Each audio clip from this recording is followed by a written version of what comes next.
Dans la continuité du premier mandat, nous avons toujours à cœur d'enrichir nos dispositifs d'interpellation citoyenne. Chaque année, à la ville de Grenoble, c'est plus de 50 000 demandes qui sont traitées par mail, par téléphone, par l'accueil du public. Et nous avons souhaité mettre un cadre un peu plus formel pour les interpellations collectives. C'est pourquoi aujourd'hui, nous vous présentons 3 nouveaux dispositifs d'interpellation citoyenne. Le premier seuil, qui s'appelle médiation d'initiative citoyenne, permet à 50 habitantes et habitants de Grenoble de nous interpeller, de faire une demande précise, et nous nous engageons dans ce dispositif-là à mettre en place un rendez-vous avec l'élu, les services concernés, les habitantes et les habitants qui ont porté cette demande, et nous nous engageons en 2 mois à apporter une réponse technique ou politique à la demande. Le seuil 2, qui s'appelle atelier d'initiative citoyenne, va permettre à 1000 personnes qui le souhaitent d'enclencher un atelier d'initiative citoyenne. C'est 25 habitants qui vont être tirés au sort pour travailler sur le sujet porté par au minimum 1000 Grenoblois. Les habitants tirés au sort vont pouvoir demander à avoir des avis d'experts, des avis politiques, des avis techniques. Leur mission sera de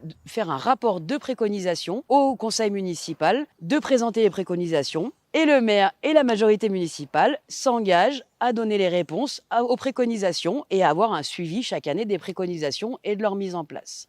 Le seuil 3, le seuil de votation d'initiative citoyenne, pourra être enclenché si 8000 résidents grenoblois, c'est-à-dire 5% de la population grenobloise, souhaitent porter un sujet en débat public. Nous nous engageons, nous, maire et majorité municipale, à mettre à l'ordre du jour une votation citoyenne sur ce sujet. Une fois que la votation citoyenne est validée par le conseil municipal, nous pourrons avoir des débats contradictoires, une campagne pour aboutir à une votation d'initiative citoyenne, une consultation des Grenobloises et des Grenoblois de plus de 16 ans, résidents étrangers ou non. Si 16 000 personnes, c'est-à-dire 10% de la population grenobloise, votent pour la demande collective qui a été faite, nous nous engageons, nous, maire et majorité municipale, à mettre en œuvre le résultat de cette votation citoyenne.